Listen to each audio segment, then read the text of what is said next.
Hi, I'm Caitlin. This is Book Chats, and it is February 1st, so it is time for my January wrap up.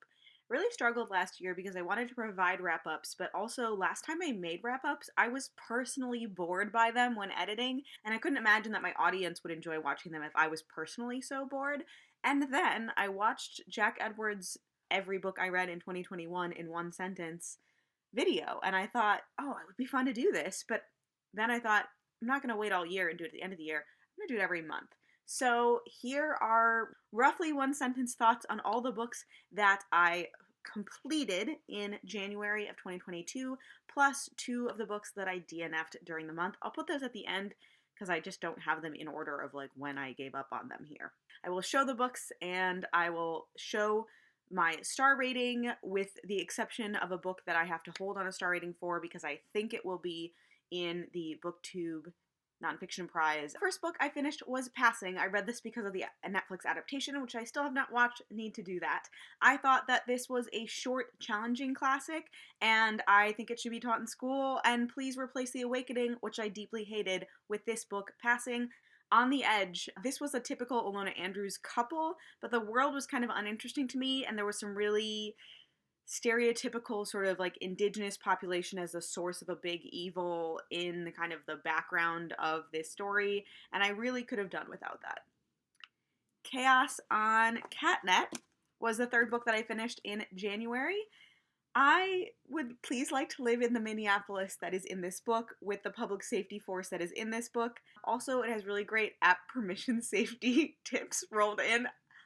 I am making it sound boring and it's not. Please read it. Born to be Wild. This was the third in a series that I will not be continuing. It was the best couple or book of the three that I read, but I don't care about the next group of people. I'm not going to keep reading. I really liked the fashion element of the heroine kind of coming into her own and earning her own money through being like a fashion advisor stylist, really. But yeah. Well, hold on. One more that I've actually got in person. Warped. This was from my Twitter challenge. I unwrapped this one. I actually really liked the like normal life parent-child relationship descriptions and aspect of this book, but the actual plot was so blah and the main villain was just like not working for me. So I would absolutely look at something else by this author. I'm not sure they have anything else, but this book I would not personally recommend. When You Were Everything. This is the most relatable friend breakup book I have ever read, where every friend is a little bit wrong and a little bit wronged. 10 out of 10. Friendships are hard. A Duke to Remember. This was surprisingly low conflict and like easily resolved obstacles, but I enjoyed it anyway. I was a little frustrated because it seemed like it wanted to do something interesting about trauma, but it didn't do something interesting about trauma. Sweet Tea. While I was reading it, I knew this, but I didn't have complete notes. This is like a modern day sequel, sort of, to a historical series this author has, but it was the first book I read by this author, and I think that was a bad place to start. So I will probably go back and read those. Also, I'm not sure even if I had read those, I would have personally loved this book because the main character is a lawyer and there's some intellectual property law stuff going on. I had a failure of imagination to imagine the world the author wanted us to be in versus our actual current intellectual property climate.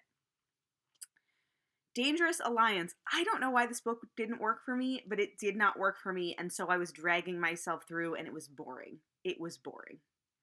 Underground Railroad. What a spectacular alternate history. I read my first Colson Whitehead book last year, and I now understand what all the hype is about.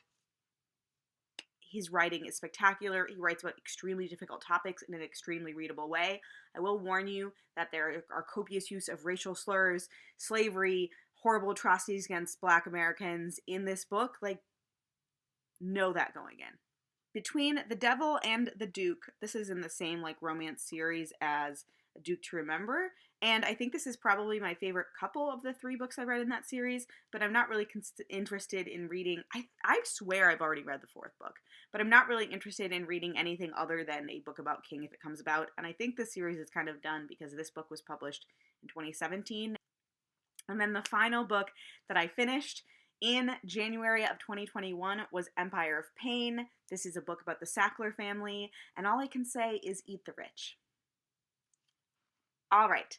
For the 2 books that I DNF'd this month, one of them really nothing personal. I just realized it wasn't for me. I wasn't interested in the story or the characters or anything, so I just didn't keep reading it. And that was Revolver by Marcus Sedgwick. I know that this is a book I picked up after I read that award-winning short story nested book that was like Blood Moon or Midnight Moon or Bloodlight Moon. I don't know. You know what I'm talking about. Anyway, I picked it up years ago just because of the author, and then I unwrapped it and tried to read it and realized I don't care. So nothing against this. If it's your favorite book, feel free to let me know.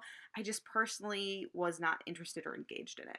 This other book, and I want to be really clear, if I DNF or don't like a book that you picked for me off my shelf in my Twitter TBR challenge, please do not take it personally, especially if, like this person, you picked a wrapped book that you knew nothing about except what I categorize the genre of.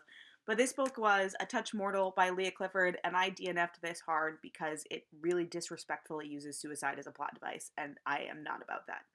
That is everything I completed or DNF'd in the month of January. I have several books that I'm in progress in varying stages of progress, so hopefully I will finish those in February, and I am also deciding what else I will read in February, so I don't know if I'm going to get a TBR for February out to all of you, but I promise at the end of February I will have a video like this and you will know what I have watched in February. Thank you so much for watching and I'll see you later. Let me know down below. Oh, I should pick a favorite.